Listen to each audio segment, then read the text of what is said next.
This is going to be Dire Mall Warpwood Quarter, I think? Yeah, Warpwood Quarter, that's the one, as a Mistweaver. And I'm not the only monk in this party this time. We also have a brewmaster, so that's cool.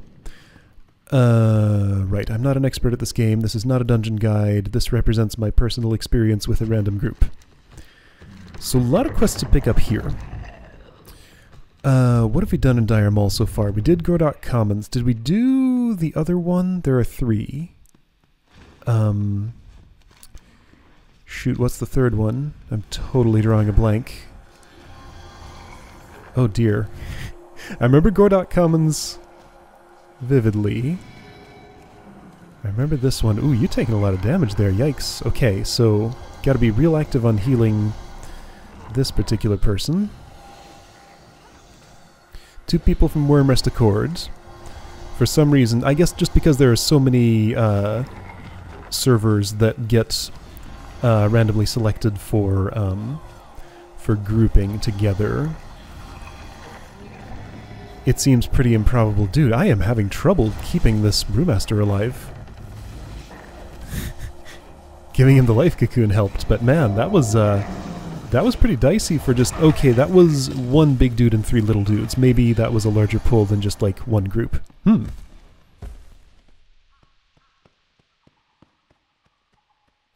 This is really bothering me that I can't remember what the 3rd wing of Dire Mall is called. Like I should just know this. Warpwood Quarter, Gordok Commons, Capital Gardens. Yes, and we did that already. Right? Yeah, that was the first one. It ended with some big, like, 2-headed hound monster or something. Some kind of doggy thing. Anyway, yeah, so this is the 3rd and final one. Right, sorry. That was just really bothering me that I couldn't remember. I need a target.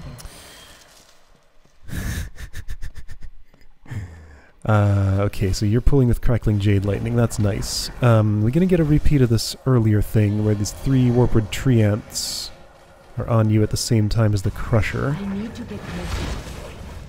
We are, and I should pay close attention to healing because last time that took a lot.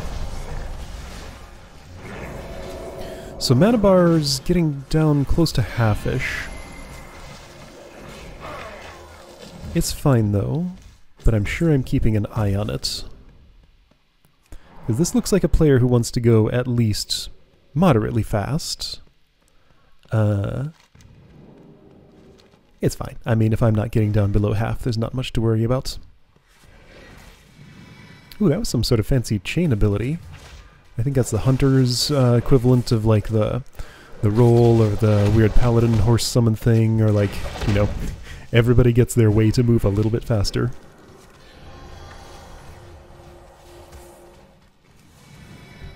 So right, I see a hunter, 2 people from Wormrest Accord, 1 has mana, 1 has energy, so I think that's a rogue and what's the one with mana? I'll figure it out eventually.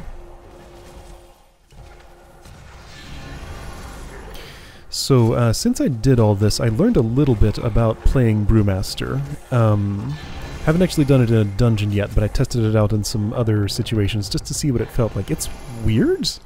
The global cooldown is shortened, so like, as fast as I'm inputting, you know, I can input like 1 command per second or so as Mistweaver. As Brewmaster, it's like 2/3 of that or something. It's speedy. So I get to just kind of mash all my buttons really fast and do a bunch of attacks very quickly. I am out of range. Yeah, so I kind of figure I'll finish leveling this character as Mistweaver, get familiar with all the dungeons, and then at max level, maybe try Brewmaster when the situation calls for it. Could do Windwalker, I guess, but for some reason that just doesn't really interest me that much.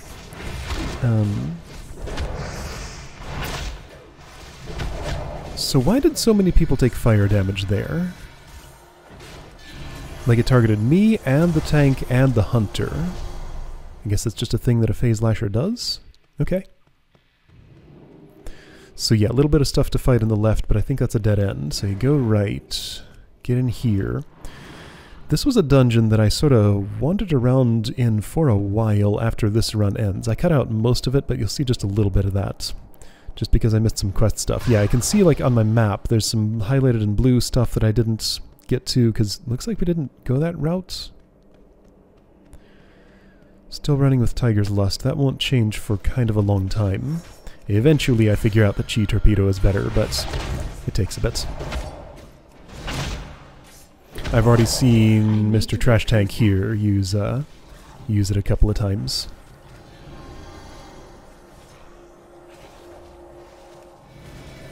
So I kind of got the impression, just like based on my experiences with the people I played with while leveling, it seemed like while leveling, Brewmaster's a little squishier than some of the other tank types.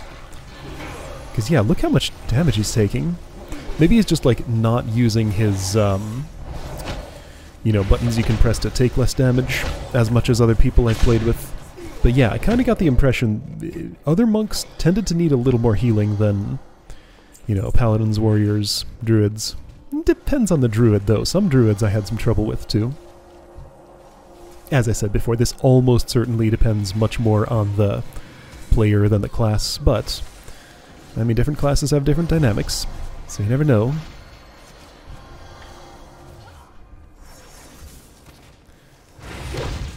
Enemies are saying things. Oh right, that little guy's like the imp minion of some warlock who's up here or something, and you like fight his minion first, then go up and fight the warlock himself or something? How does this work? I am not very familiar with this place. Was feeling kinda lost this entire time. Still haven't figured out, let's see, I've probably rolled over them a time or two. I still haven't figured out... Oh, it's an arcane mage. Okay, I can see the animation. I hear arcane mages have a lot of mana problems. So I'm noticing that empty mana bar. Apparently that's just a thing they really have to deal with. Speaking of mana, I am down below half now. Wonder how much attention I'm paying to that. We're about to fight a boss, I think. A whole bunch of imps just appeared. Okay. Oh, it's a big imp, and all of its little imp friends. Okay, the imp itself is the boss. I see. Book of Incantations. Okay, so that's part of one of these quests here. Arcane Mage has found a way to take some damage. Okay, somehow. Alright, so fight Pusillin or whatever the name was. Jump down, go back the other way. And then that hallway we didn't take. Oh yeah, right, there are all these Shadow Stalkers here. Well, I'm gonna have to just bring it along, and we'll deal with it when the other monk realizes it's on us. Technically he can see that I'm in combat if he's paying attention. Ah, there you go. You figured it out.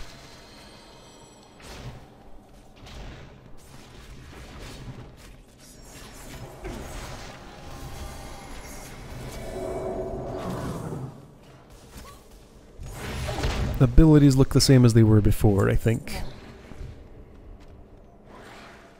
I might have put some more stuff on my attacking action bar. That number 5 ability down there is a short-term, short-range stun ability.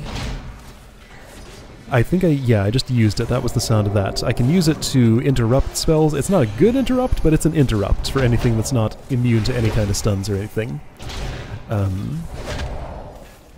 Yeah, so eventually, right, my 0 ability, all the way over on the right there, is Paralyze, which is a ranged crowd control ability. So I can rotate between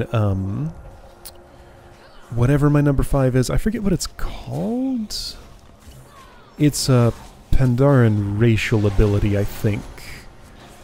And then Paralyze is, yeah, monk ability, just take a target out of combat. As long as they don't take any damage, they'll just sit there and do nothing for like 30 seconds or something. It's pretty good. Comes in handy. Sometimes takes some coordination because, like, it's usually best used on somebody who's sort of away from the main group. If there's like a caster off to the side, casting a bunch of spells, hasn't been fully picked up by the tank, and, you know, the group's taking a lot of damage, it can be pretty beneficial to just say to, you know, one enemy out of 5, like, hey, don't attack me for these next 30 seconds. We'll focus on killing the things that are in front of us, then pick you up after that. So that, you know, you only take the damage of 4 enemies instead of 5 or something like that. Oh, it's another imp. Okay, so we fight multiple imps in here. Interesting. Anyway, yeah, so I have Paralyze, I have ability whose name I can't remember, they're on number 5, slowly recharging. Then I'm gonna get another ability called Leg Sweep, that's the one. That one is extremely good, so it's a short-term melee range stun on everybody within a certain number of yards of my character. So that one, actually as a healer, is incredibly useful, because if somebody's taking heavy damage and I can spare a moment to just walk into where the enemies are, kick them for a moment, and then for like the next 2 seconds after that, they'll be doing 0 damage to anybody because they're stunned for that entire duration. Like, just everything that's in range. It's really, really good. So once I get used to that, I start using it to, like, relieve my healing if it's coming in really heavy, get a chance to catch up and, you know, fill up the tank's health for a moment. But it looks like I don't have that ability yet. I guess by level 48 or 49 or whatever I am here, I haven't quite earned it. Oh hey, 49, there we go. Yeah, so it definitely takes me a while to learn to use it. You probably won't see it until like the 80s or so, maybe. But I do eventually, and it's super great. Still missing a lot of my healing tools. I have an entire action bar at this point filled with healing spells used for different situations, and, you know, more than will fit on there. It is awfully hard to fit, like, every relevant ability that I want to reach quickly in, let's see, 1 through 0, plus, minus, and equal, so 12 slots. I guess this is why people add the extra action bars, but, you know, I can't just, like, append extra keys onto my keyboard. I'd have to bind them on keys that are not, like, the number row. I mostly only think about this while I'm watching this and just, like, thinking about, you know, how can I get to my abilities better, but I never really do anything about it, so I should stop talking about it.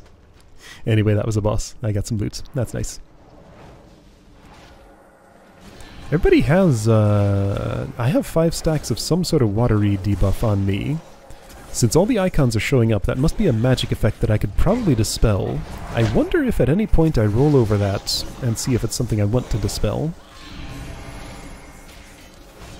It's gonna be a while before it expires. It doesn't look like it's really doing us any harm, though. I don't see the health bars of the 4 people who have it going down particularly quick or anything. So I guess it's fine that I ignored it.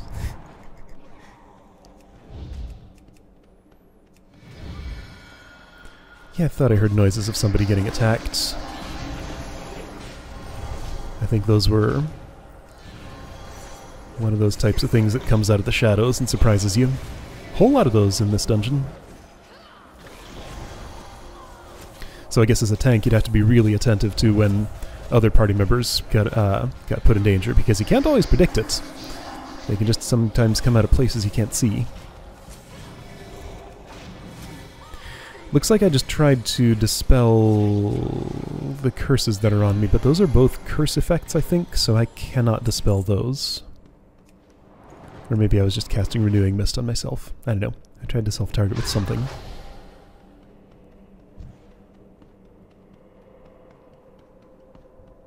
Wait a second, so we have a level 60 Nightborn Mage, level 38 Brewmaster Monk, and me here at level 49. That is quite a level spread.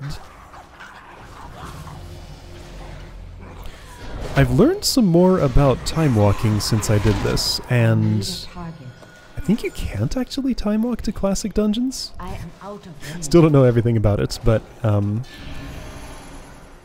my current impression is that these level 60 players I'm seeing are not actually time walking. But no, how can that be? Because I saw the one who was actually level 110. Maybe there's another way to get into a dungeon and scale it down. Or maybe you can time walk to classic dungeons and I just don't know how. There's just like an endless amount of stuff to know about this game. And you know, it's the sort of thing where I try to read about it on the internet, but like, a lot of the stuff on the internet just kind of assumes I'm being sacrificed here. Not for very long, though. He gave up on his sacrifice real quick. Yeah, so a lot of the stuff on the internet, you know, there's information if you know how to find it and parse it. But so much just sort of assumes that you've played the game to max level and experienced a lot of it and have this base of knowledge that, like, sometimes I have gaps in my knowledge as somebody who sat out for, like, 3 full expansions. And the explanations use a bunch of jargon that I just don't understand. So yeah. Just kind of learning by playing the game, figuring out how stuff like time walking dungeons work.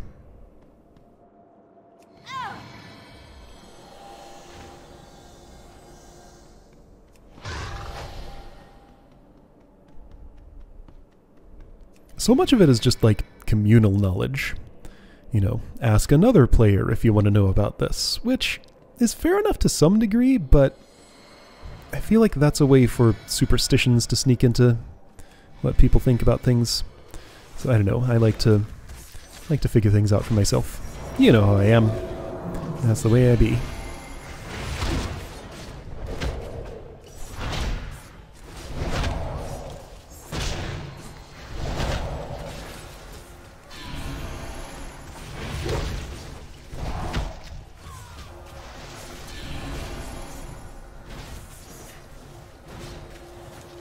A whole lot of stuff wandering around in this room. This looks dangerous.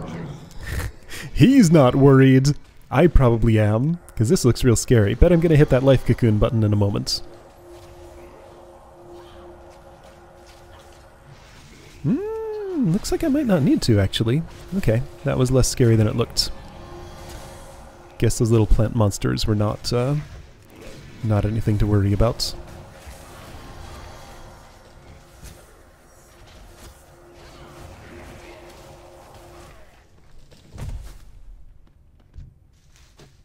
Guess we've gotten into a better rhythm. Either he started hitting his, let's see, Purifying Brew, and there's one other, Iron Skin Brew or something. Yeah, that little uncork noise is a monk taking a drink of something. Taking a drink being just like one of their normal abilities they use. Oh no, somebody interrupted me and then stunned me. Anyway, yeah, so those are the defensive buttons you use to, you know, actively take less damage. Hey, look, there's that thing on the floor again. Pretty sure I've figured out at this point that that is a Beast Mastery Hunter thing. Having a Beast Mastery Hunter in the party has been the common element whenever I've seen that thing. There's that life cocoon. Oh yeah, this is going badly. Sure, I'm glad I got that thing off before I got silenced again, or nature locked, or whatever that was. It saved his life. Maybe. It made sure he stayed alive, at least. Okay, that went fine. Looked a little dicey, but we got it done.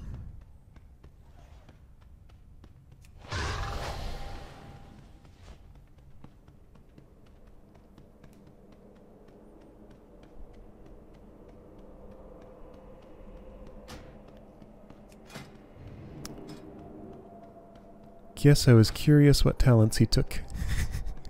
But I didn't look for very long. I haven't met a lot of other monks, okay? They're exciting.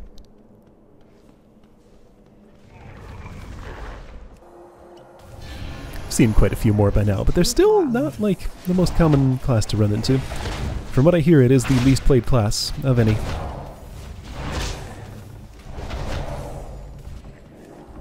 I need to get closer.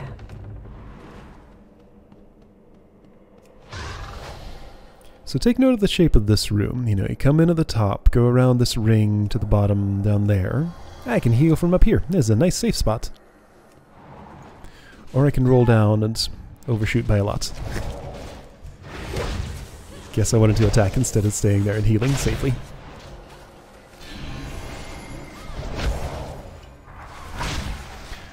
almost at final boss. It's in this room.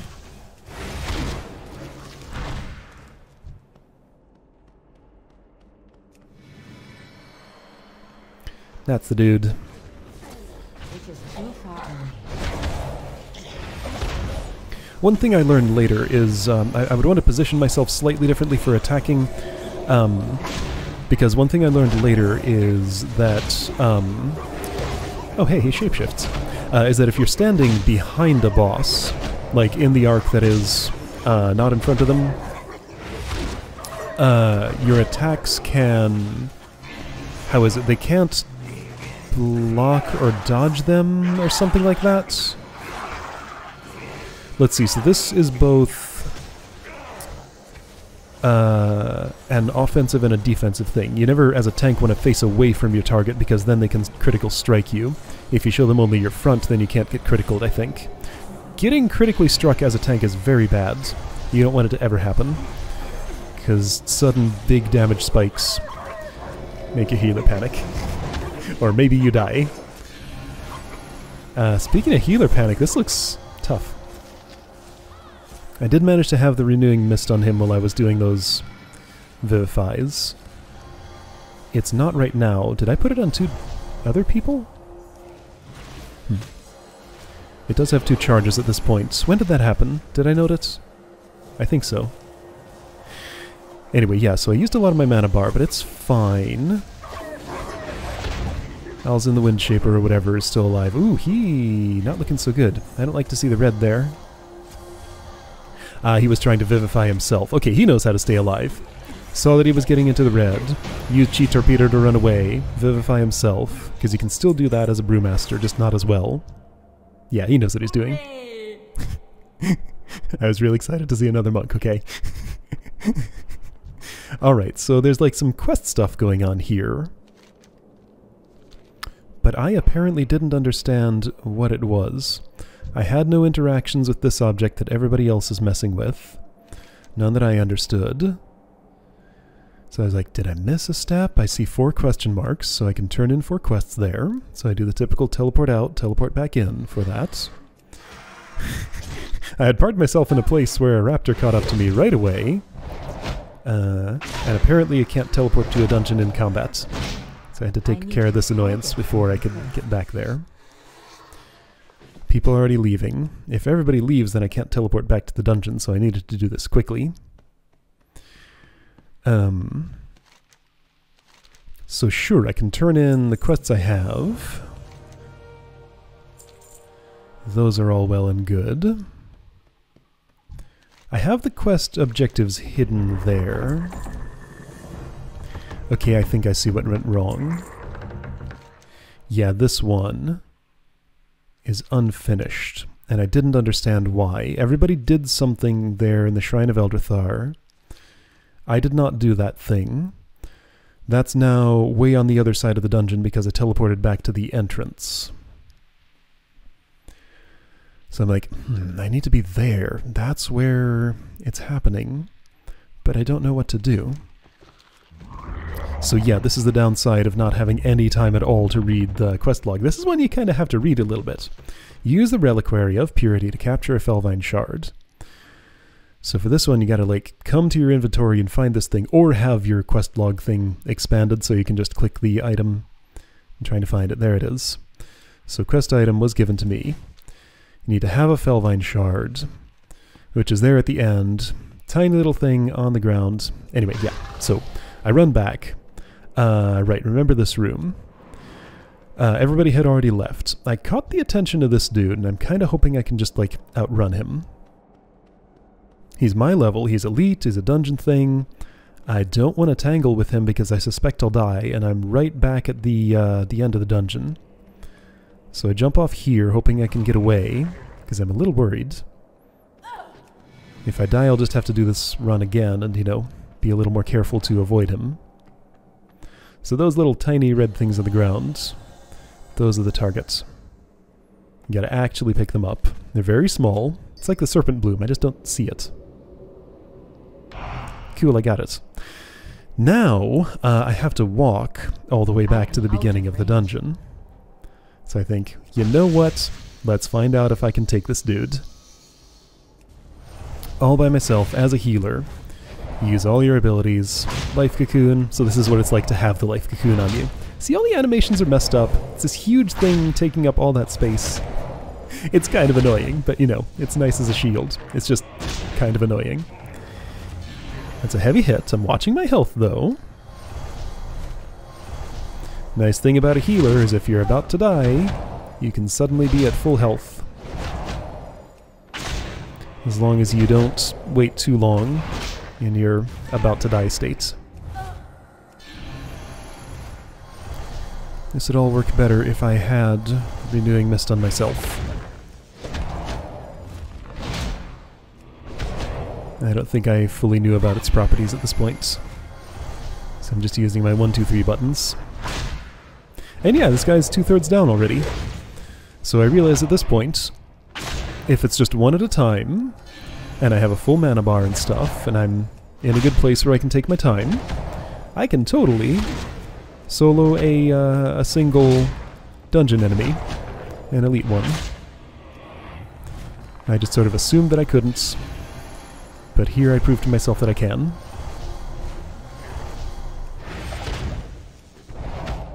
Alright, so that dude's out of my way. Great. So now I just have to run back to the entrance of the dungeon and turn in that quest. I got in a little bit of trouble along the way, but it was nothing like that fight. Just little enemies. Alright, cool. So, managed to get my quest done just so I wouldn't have it cluttering up my quest log. Like those two on the right are, those are from my Gordok Commons run that I hadn't, like, teleported out to turn in. I had to actually walk back to Dire Mall on foot to turn those in, just to get rid of them. Anyway, so that was... oh shoot, what was it called? Capital Gardens? Maybe Warpwood Quarter. That's the one. I got it. Alright, I'll see you for the next one.